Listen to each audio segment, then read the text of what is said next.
अम, क्या बोलूँ यार। एक चीज़ और इम्पोर्टेंट होती है, वो है आपकी आदतें। इसको भी बहुत ज़्यादा मिस तो करें। क्या आज आप उनको पार्टी देने वाली है? तो गुड आफ्टरनून एवरीवन, मेरा नाम है माधुरी नागले और अभी मैं खड़ी हूँ किसान भवन में और एक बहुत अच्छी खबर जो है वो शेयर करना चाहती हूँ। और प्लस आप लोगों के लिए एक कैंडिड इंटरव्यू है, स्पेशल पर्सन। तो अभी 2021 एमपीपीएससी का रिजल्ट आया है और हमारे साथ में है महिमा चौधरी, जिनकी ओवरऑल रैंक 30 है और इनको मिला है डीएसपी जिसमें इनकी रैंक है 6। सो हेलो महिमा, और हेलो। ये मेरी कोवर्कर है और हम लोग काम करते हैं लोकल फंड में। और अभी ये बहुत खुशी का माहौल है और बहुत खुशी की बात है। तो आज हम इनसे जानेंगे इनकी लाइफ के बारे में, इनकी प्रिपरेशन के बारे में और बहुत सारी रैंडम चीज़ों के बारे में। और अगर आपके कुछ क्वेश्चन हैं तो आप उसको कमेंट सेक्शन में लिखकर भेज सकते हैं। So let's start.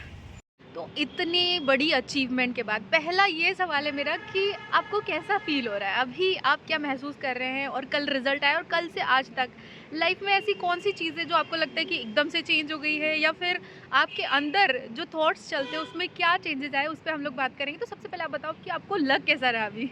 मुझे बहुत अच्छा लग रहा है, बहुत खुशी हो रही है। बहुत समय के बाद मेरा जो स्ट्रगल था, मैंने जो हार्ड वर्क किया पढ़ाई के लिए, वो फाइनली उसने पेड ऑफ किया। तो मुझे बहुत अच्छा लग रहा है। और क्या आपको लाइफ में एकदम से एक चेंज, स्टेबिलिटी, ये वाला फीलिंग भी आ रहा होगा, है ना? हाँ, बिल्कुल मुझे ऐसा लग रहा है कि एकदम से बहुत कुछ बदल गया है। बहुत सारे लोगों के फ़ोन कॉल्स आ रहे हैं, फैमिली मेम्बर्स के कॉल्स आ रहे हैं, सबसे बात हो रही है, तो काफ़ी कुछ मुझे लग रहा है चेंज हुआ है। और स्पेशली पेरेंट्स को लेकर। जी, बिल्कुल मेरे पेरेंट्स बहुत ज़्यादा खुश हैं। उन्हें मतलब जितना मेरा लगभग 5 से 6 साल तक का मेरा जो स्ट्रगल रहा है, वो उनने देखा है और अभी फाइनली मुझे जो रिज़ल्ट मिला है, उससे मेरे पेरेंट्स बहुत ज़्यादा खुश हैं। तो चलिए, ये पहला जो खुशी होती है और ये जो इनिशियल टाइम होता है, ये एक अलग सा एक्सपीरियंस होता है, क्योंकि आप लोकल फंड में ऑलरेडी काम कर रहे हैं। लेकिन ये एमपीपीएससी का जो अचीवमेंट है वो काफ़ी डिफरेंट है ना? तो उस फेज़ से, मतलब जब आप एक बाउंड्री है आपके पास, आपको उसको क्रॉस करके जाना है, जब आप फाइनली स्ट्रगल वाले फेज़ से स्टेबिलिटी वाले फेज़ में आ जाते हैं, तो वो एक अलग एक्सपीरियंस जी, होता है। बिल्कुल। तो नेक्स्ट जो क्वेश्चन है वो मेरा ये है कि आपने प्रिपरेशन कब स्टार्ट करी, है ना? जी। तो और क्या-क्या, मतलब उस फेज़ के बारे में कि स्टार्ट कब करी, कैसे आपने सोचा कि आपको ये करना चाहिए? ठीक है, पहला ये कि कहीं न कहीं से हम इंस्पिरेशन लेते हैं, तो आपकी इंस्पिरेशन क्या है?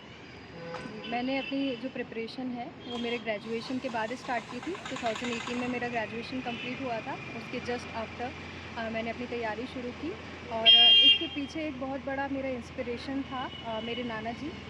हालांकि वह सिविल सर्विसेज में नहीं थे, वह ऐसा ही थे, लेकिन उनका जो काम करने का तरीका था उसने मुझे बहुत इंस्पायर किया कि मैं सिविल सर्विसेज में जाकर कुछ अच्छा करूँ। बहुत बढ़िया। तो अब एक इम्पॉर्टेंट क्वेश्चन ये भी है कि आप जो है, आपका एजुकेशनल बैकग्राउंड क्या है और साथ ही आप कहाँ से हैं और कहाँ-कहाँ पर आपकी पढ़ाई हुई है, उसके बारे में आप बताइए? जी, मेरा एजुकेशनल बैकग्राउंड मैंने 12th तक पीसीएम से किया है। उसके बाद मेरा ग्रेजुएशन हुआ है, वह भी पीसीएम से हुआ है, बीएससी फिज़िक्स केमिस्ट्री मैथमेटिक्स में। और मेरी जो स्कूली शिक्षा है वह सीहोर से हुई है और जो कॉलेज की एजुकेशन है वह भी मेरी सीहोर से हुई है और मैं रहने वाली रायसेन की हूँ। अच्छा, तो बेसिकली आपकी सारी एजुकेशन जो है वो सीहोर से ही हुई है, ठीक है? और ये तो हो गया एजुकेशन के बारे में। और बाकी अगर हम बात करें प्रिपरेशन की, तो प्रिपरेशन आपने कब से स्टार्ट करी है? प्रिपरेशन मैंने जस्ट आफ्टर ग्रेजुएशन 2018 जून में मेरा ग्रेजुएशन कंप्लीट हुआ था और उसके बाद से ही मैंने एमपीपीएससी की तैयारी शुरू कर दी थी। एमपीपीएससी की तैयारी जब आपने शुरू करी, तो आपको क्या लगता है कि कोचिंग्स जो होती है उसका कितना रोल होता है तैयारी में? या आपने कहीं कोचिंग जॉइन करी हो और आपकी प्रिपरेशन में उस चीज़ ने कितनी हेल्प करी, इसके बारे में आप बताइए? मुझे ऐसा लगता है कि आजकल ऑनलाइन रिसोर्सेज बहुत सारा अवेलेबल हैं, तो हम ऑनलाइन रिसोर्सेज की हेल्प से भी वो चीज़ एक्सट्रैक्ट करके पढ़ाई कर सकते हैं। लेकिन जब हम देखें 2018 के समय इतने ज़्यादा रिसोर्सेज अवेलेबल नहीं थे, तो मुझे कोचिंग की मदद लेनी पड़ी थी।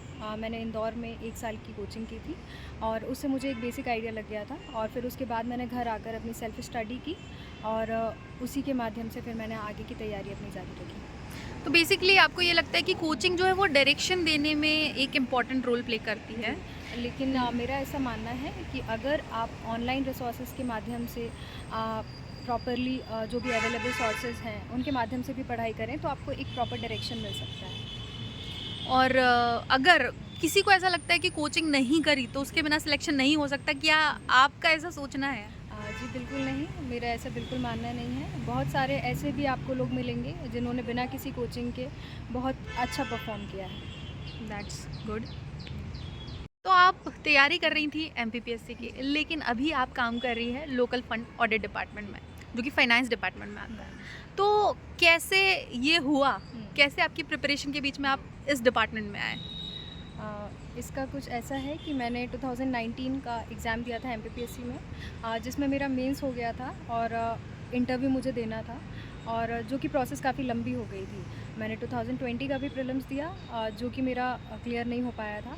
उसके बाद मैंने 2021 का प्रीलिम्स दिया था, लेकिन इसी बीच काफ़ी समय हो गया था, तो मुझे ऐसा लगा कि मेरे पास एक फाइनेंशियल सिक्योरिटी के लिए एक जॉब की मुझे आवश्यकता है। इसीलिए ये जो एग्ज़ाम आया था ग्रुप 2 सब ग्रुप 4 का, मैंने सोचा कि मुझे इसमें अपेयर होना चाहिए, और मैं अपेयर हुई और इसमें मेरा सिलेक्शन हो गया, तो मैंने यहाँ पर ज्वाइन कर लिया। और मेरी जो एमपीपीएससी की प्रोसेस थी वह भी आगे चलती रही और मैं एग्ज़ाम देती रही। बढ़िया। तो फिर आपको क्या लगता है कि आजकल स्टूडेंट्स तैयारी करते हैं एमपीपीएससी की हो, यूपीएससी की हो या कोई और एग्ज़ाम की हो, तो उनके लिए बैकअप कितना ज़रूरी होता है, या प्लान बी आप कह लें या बैकअप कह लें, तो कितना ज़रूरी होता है आपके हिसाब से?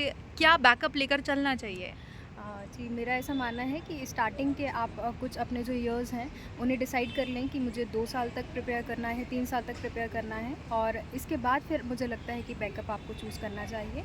लेकिन आपको 2 से 3 साल तो लगभग देना चाहिए प्रिपरेशन। मतलब जिस एग्ज़ाम की आप प्रिपरेशन कर रहे हैं तो उसको फुल डेडिकेटली एक 2-3 साल आपको देने चाहिए। जी। ये बहुत अच्छी बात है। और उसके बाद आपने फिर सोचा कि चलो एक मौका है अच्छा, तो उसको हम लोग ट्राई करें, तो आपका उसमें भी सिलेक्शन हो गया है। और जैसा हम जानते हैं कि आपकी रैंक जो है ना वो बहुत अच्छी आई है, ठीक है, आपको डीएसपी मिला है।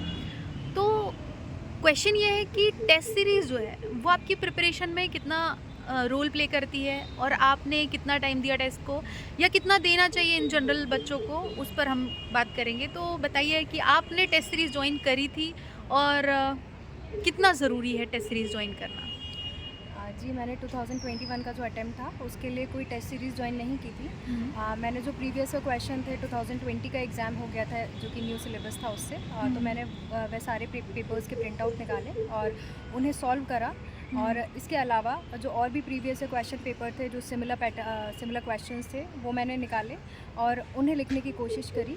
और जो मार्केट में टेस्ट सीरीज़ अवेलेबल हैं वह मैंने मंगवा ली थी इंदौर से, और उन्हें मैंने खुद से लिखा, सेल्फ एनालिसिस किया, और मैंने खुद के माध्यम से ही एनालाइज करके टेस्ट दिए हैं। मैंने किसी कोचिंग में जाकर टेस्ट सीरीज़ ज्वाइन नहीं की। तो इसका मतलब ये है कि जो प्रीवियस ईयर्स के क्वेश्चन हैं वो बहुत ज़्यादा इंपॉर्टेंट होते हैं एग्ज़ाम के लिए, वो चाहे प्रीलिम्स हो या मेंस हो, दोनों में ही प्रीवियस ईयर्स के क्वेश्चन बहुत ज़्यादा काम आते हैं। प्लस आपकी प्रैक्टिस बहुत अच्छी होना चाहिए आंसर राइटिंग की।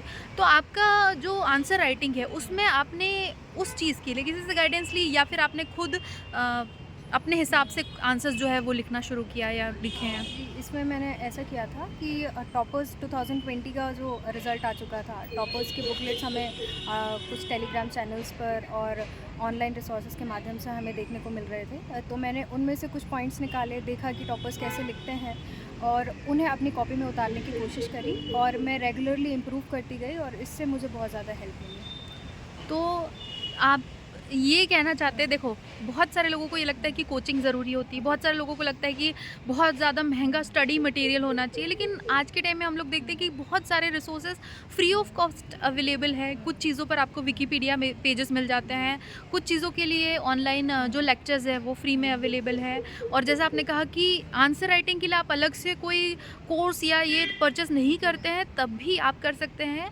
टेलीग्राम से हेल्प ले सकते हैं, वहाँ पर टॉपर्स की जो कॉपीज़ होती है उससे आप हेल्प ले सकते हैं। और ये सारी चीज़ें जो है ये भी प्रिपरेशन में काफ़ी हेल्प करती है ना। तो अब एक्चुअल में आप भी टॉपर है, तो आपकी कॉपीज़ जो है वो भी आप स्टूडेंट्स को अवेलेबल करवाएंगे, जो आपकी टेस्ट वगैरह की कॉपीज़ है, तो उससे भी लोगों को हेल्प मिलेगी। तो बेसिकली जैसा लोग लिखते आ रहे हैं उनसे कहीं ना कहीं आपको तरीके ढूंढना चाहिए, सीखना चाहिए, जो ऑलरेडी एग्ज़ाम क्लियर कर चुके हैं, ठीक है। तो टेस्ट सीरीज़ के अलावा जो रिसोर्सेज या बुक्स होती है, तो उसके बारे में ऐसा कि कोई पर्टिकुलर पब्लिकेशन ऐसा जिनके बुक्स आप पढ़ते थे, या फिर ऐसा कोई कोचिंग का स्टडी मटेरियल ऐसा जो आपने रेफ़र किया हो? मैंने कुछ स्पेसिफिक कोचिंग का मटेरियल रेफ़र नहीं किया है। हुँ। मैंने जो बेसिक बुक्स होती हैं, स्टैंडर्ड बुक्स, उन्हें फ़ॉलो किया है। इसके अलावा एमपीपीएससी में जो यूनिट वाइज़ पैटर्न था, उसमें कुछ यूनिट्स की हमें बुक्स अवेलेबल नहीं होती थी, तो उन्हें मैंने इंटरनेट के माध्यम से अपने खुद के सेल्फ नोट्स प्रिपेयर करके फिर उनसे स्टडी किया है। तो नोट्स बनाना बहुत ज़रूरी है। जी बिल्कुल, मेरे केस में ऐसा है कि मैंने नोट्स के माध्यम से ही अपनी पूरी तैयारी की है, तो मैं नोट्स को बहुत इम्पोर्टेंट मानती हूँ। तो आपका इंग्लिश मीडियम था एग्ज़ाम के लिए, तो आपको क्या लगता है कि एमपीपीएससी में पर्टिकुलरली इंग्लिश मीडियम के लिए स्कैसिटी है रिसोर्सेज की, तो उस चीज़ को कैसे आपने मैनेज किया? जी बिल्कुल, मुझे लगता है कि बहुत ज़्यादा बुक्स हमें इंग्लिश मीडियम में नहीं मिलती है मार्केट में अवेलेबल। तो उसके लिए जैसे कि यूनिट वाइज़ हमें नहीं मिल रहा है मटेरियल, तो उसके लिए हम इंटरनेट का बहुत अच्छा उपयोग कर सकते हैं। बहुत सारी वेबसाइट्स ऐसी हैं जिनसे हम मटेरियल को ईज़िली एक्सट्रैक्ट करके नोट्स में ऐड कर सकते हैं, तो ऐसी कोई ऐसे प्रॉब्लम नहीं जाती है। मतलब बेसिकली इम्पॉर्टेंट है टॉपिक्स, तो टॉपिक वाइज आपके पास नोट्स अवेलेबल होने चाहिए, प्लस टॉपिक के जो डायमेंशन जिनसे क्वेश्चन पूछे जा सकते हैं उनके नोट्स अवेलेबल होने चाहिए, और वो आपको कोई स्पून फीड नहीं करेगा, वो आपको खुद मेहनत करके बनाने पड़ेंगे, ठीक है। तो बुक्स और रिसोर्सेज तो इम्पॉर्टेंट होते ही है, ठीक है। टेस्ट सीरीज़ भी इम्पॉर्टेंट है, सब इम्पॉर्टेंट है, लेकिन एक चीज़ और इम्पॉर्टेंट होती है, वो है आपकी आदतें। जी फूड हैबिट्स हो, स्लीपिंग आवर्स हो, या आपकी लाइफ में आप किन किन चीज़ों पर ज़्यादा ध्यान देते हैं, इससे भी बहुत ज़्यादा फ़र्क पड़ता है प्रिपरेशन पे। तो आपने ऐसी कौन सी चीज़ें जो मेजरली चेंज करी है आपकी लाइफ में, और आपको लगता है कि आपकी प्रिपरेशन में इन चीज़ों ने बहुत ज़्यादा हेल्प करी है? जी, मुझे ऐसा लगता है कि जो भी स्टूडेंट तैयारी कर रहे हैं, उन्हें अपनी हेल्थ का बहुत ज़्यादा ध्यान रखना चाहिए, क्योंकि अगर हमारी अच्छी हेल्थ होगी तो हमारा अच्छा ब्रेन होगा, हम अच्छा परफॉर्म कर पाएंगे। मैंने इसमें एक्सरसाइजेज़ को बहुत ज़्यादा महत्व दिया है। मैं रेगुलर एक्सरसाइज किया करती थी, और मैं कोशिश करती थी कि जो मेरी डाइट है वो इस तरीके से हो जो कि मेरी प्रिपरेशन है उसमें ऑब्स्टेकल क्रिएट ना करे। तो मैं बहुत हेल्दी डाइट, फ्रूट, सैलेड वगैरह ऐड करती थी, और इस तरीके से मैंने हेल्थ और अपनी पढ़ाई को मैनेज करते हुए आगे बढ़ा। तो मैं एक चीज़ और ऐड करना चाहती हूँ इसमें, महिमा जो है वो गार्लिक और अनियंस जो है वो नहीं लेती है, तो क्या रीज़न है इसको नहीं लेने के पीछे, और क्या आपको एक्चुअल में लगता है कि इसको नहीं लेने से आपकी लाइफस्टाइल पे, आपकी ब्रेन पे, या आपकी बॉडी में फ़र्क आया है कुछ? जी, मेरा ऐसा मानना है कि अगर हम ये गार्लिक और ऑनियन है, अगर हमारे डाइट में ऐड नहीं करते हैं, तो इससे हमारा ब्रेन जो है वो बहुत ज़्यादा स्टेबल रहता है, हमारा माइंड काम रहता है, और काम माइंड रहता है तो हम अपनी पढ़ाई पर प्रॉपर्ली फोकस कर पाते हैं और कॉन्सेंट्रेट कर पाते हैं। तो बेसिकली डिस्ट्रैक्शन से अगर दूर रहना है, तो ये चीज़ें आप अपनी डाइट से हटाते तो आपको हेल्प मिलती है, बट ये ज़रूरी नहीं है, बिल्कुल ज़रूरी नहीं है, बट हाँ, मैडम ने किया है तो मैडम को पता है, ठीक है। तो आज आपको देख के लग रहा है कि आप काफ़ी खुश हैं, शांत है, लेकिन सबकी लाइफ में ऐसे फेजेस आते हैं जब एक्सट्रीम लो आप फील करते हैं, ठीक है। कई बार आप बहुत एनर्जेटिक होते हैं, आप बहुत ज़्यादा पढ़ाई करते हैं, लेकिन कई बार ऐसे फेजेस भी आते हैं जब आप बहुत ज़्यादा लो फील करते हैं। तो क्या आपकी लाइफ में ऐसा फेज़ आया है, और अगर आया है तो आप उससे कैसे बाहर निकली हैं? जी बिल्कुल, मेरी लाइफ में कई बार ऐसे फेसेस आए हैं जहाँ पर मुझे बहुत लो फील हुआ है, क्योंकि हमारा जो एग्ज़ामिनेशन प्रोसेस है वो बहुत ज़्यादा एक्सटेंड हो गया था। एग्ज़ाम के रिज़ल्ट्स काफ़ी डिले हो रहे थे, तो ऐसे कई बार मैंने फ़ील किया है लो। और इसमें मेरी फैमिली मेम्बर्स ने, स्पेशली मेरी मम्मा ने, मेरी सिस्टर ने बहुत ज़्यादा मुझे सपोर्ट किया है। हर बार उन्होंने मुझे कोशिश की है रेस करने की, तो मैं इसमें उनका बहुत ज़्यादा कंट्रीब्यूशन मानती हूँ।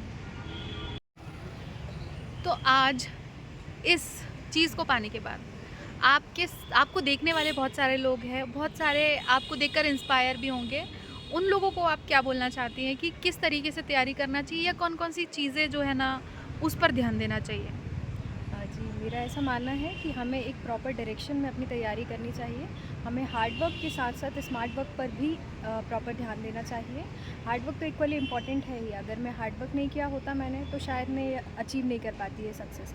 लेकिन हार्ड वर्क एक प्रॉपर डायरेक्शन में हूँ, ये बहुत इंपॉर्टेंट है। तो मेरा यही कहना है सारे एस्पिरेंट से कि आप हार्ड वर्क करें बट एक प्रॉपर डायरेक्शन में करें। तो यहाँ से निकलने के बाद क्या आप इस ऑफ़िस को मिस करने वाली हैं? जी बिल्कुल।